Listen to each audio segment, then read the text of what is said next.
देखो ये क्वेश्चन देखते हैं। क्वेश्चन है कंसीडर द चार्जेस, तीन चार्जेस हैं क्यू, क्यू और ये देखो माइनस क्यू, है ना। ये लाइक इक्विलेटरल ट्रायंगल की वर्टिसेस पे पड़े हुए हैं, ठीक है। जैसे कि फिगर में दिखा रहा है, तो पूछ रहा है कि सब पे फोर्स कितनी लगेगी, फोर्स ऑन ईच चार्ज। देखो ये ऐसे है इक्विलेटरल ट्रायंगल। इक्विलेटरल ट्रायंगल पता है सबको, जिसकी सारी जो साइड्स होती है वो इक्वल होती है। तो सबकी साइड्स की लेंथ क्या है, यहाँ पे दे रखा है एल है, ठीक है। और ये तीन चार्ज पड़े हैं, इनमें पूछा है कि हर चार्ज पे फोर्स कितनी लगेगी।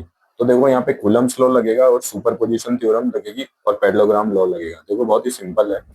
सबसे पहले तो ये देखो, हर चार्ज का मैग्नीट्यूड क्यू है। देखो इसका भी क्यू है, एक मिनट, इसका भी क्यू है और इसका भी क्यू है, ठीक है, तीनों का क्यू है। तो देखो कूलम लॉ लगाएंगे, जैसे इन दोनों के बीच में अगर अपन को फोर्स लगानी है, निकालनी है, तो फोर्स का फॉर्मूला क्या होता है, कूलम लॉ से Q1 Q2 upon are square. तो यहाँ पे Q और Q दोनों सेम है, ठीक है, और यहाँ पे भी Q सेम है। तो अगर इससे अगर ये फॉर्मूले से अगर कैलकुलेट करेंगे तो सबके बीच में जो फोर्स लग रही है वो भी इक्वल है। मतलब इन दोनों के बीच में जो फोर्स लग रही है वो भी इक्वल है, इन दोनों के बीच में जो फोर्स लग रही है वो भी इक्वल है, और इन दोनों के बीच में जो फोर्स लग रही है वो भी इक्वल है। और ये देखो अपन ने उसको निकाल ली, F equals to Q, Q into Q upon L square, ठीक है, K Q square upon L square. मतलब एक बात तो पक्का हो गई कि सब सब जो एक दूसरे पे फोर्स लगा रहे हैं ना, वो कितनी लगा रहे हैं, एफ लगा रहे हैं, ठीक है। तो अपन क्या एफ ही लिखेंगे। अब देखो सॉल्व करते हैं, जो मैं दिखा रहा हूँ सिर्फ वही देखा करो यार, है ना। अब देखो सबसे पहले इस पे, ये जो ए पे जो चार्ज पड़ा था ना प्लस क्यू, इस पे कैलकुलेट कर रहे हैं कि टोटल फोर्स कितनी लगेगी। तो देखो सबसे पहले तो इस प्लस क्यू पे सुपरपोजिशन प्रिंसिपल के अकॉर्डिंग इस वाले चार्ज की वजह से फोर्स लग रही होगी, ये वाला चार्ज इस पे फोर्स लगा रहा होगा और ये वाला चार्ज भी इस पे फोर्स लगा रहा होगा, ठीक है। अब देखो ये प्लस क्यू है, ठीक है, प्लस क्यू है और ये भी प्लस क्यू है, तो फोर्स कैसी होगी, रिपल्शन, मतलब ये इसको इस तरफ धक्का दे रहा होगा, रिपेल कर रहा होगा, तो फोर्स का डायरेक्शन क्या होगा, ये वाला, ठीक है। इसकी वजह से फोर्स किधर लग रही है, ये वाली। अब देखो ये वाला, देखो ये माइनस क्यू, ये प्लस क्यू पे कैसे फोर्स लगा रहा होगा, इसको अट्रैक्ट कर रहा होगा, तो फोर्स का डायरेक्शन क्या होगा, देखो ये वाला, इस वाले एंगल में, ठीक है। अब देखो दोनों फोर्स आ गई, ठीक है, इस पे जो इन दोनों की वजह से जो फोर्स लगी थी ना वो निकल के आ गई अपने पास, ये एफ और ये वाली एफ, ठीक है।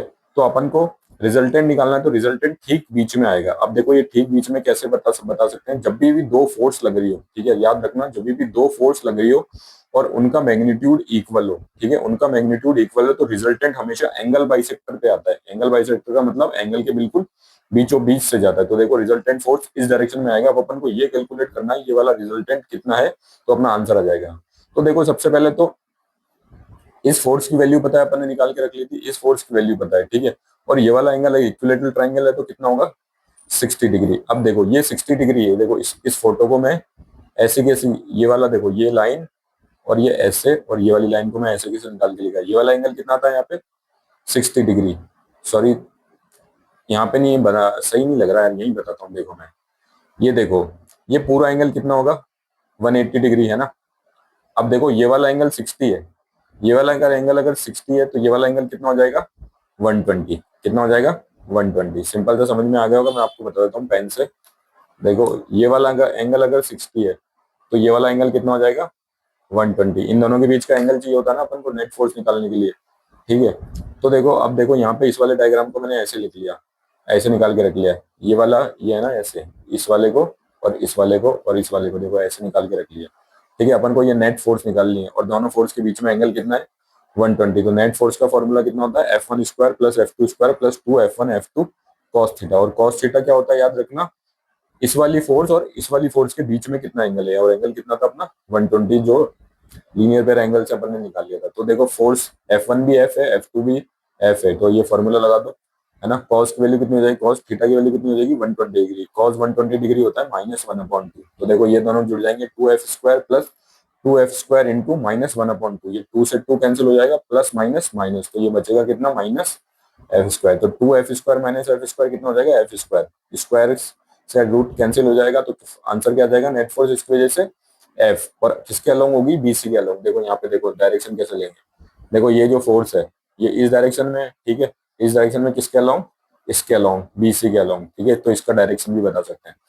अब देखो अपन को एक पे तो फोर्स निकल के आ गई, अब अपन को निकालनी है इस पे, ठीक है। तो देखो इस पे निकालने की ज्यादा जरूरत नहीं है, बिल्कुल ऐसा का ऐसा ही खेल बन रहा है यहाँ पे, जैसा ऐसा बन रहा था ना, बिल्कुल वैसा का वैसा ही खेल बन रहा है। देख लो ये इस पे रिपल्सिव फोर्स लगाएगा तो उसका डायरेक्शन ये वाला होगा, ठीक है, इधर रिपेल करेगा तो इस तरफ भेजेगा, और ये वाला चार्ज माइनस को इस पे अट्रैक्टिव फोर्स लगाएगा तो इधर भेजेगा, इस तरफ भेजेगा। तो देखो नेट फोर्स वापस वही आ गई, वापस ये वाला एंगल 60 होगा और ये वाला एंगल 180 120 होगा। तो अपन कैलकुलेट करेंगे वापस बिल्कुल उसी वाले फॉर्मूले से, आंसर कितना आ जाएगा इसका भी एफ आ जाएगा।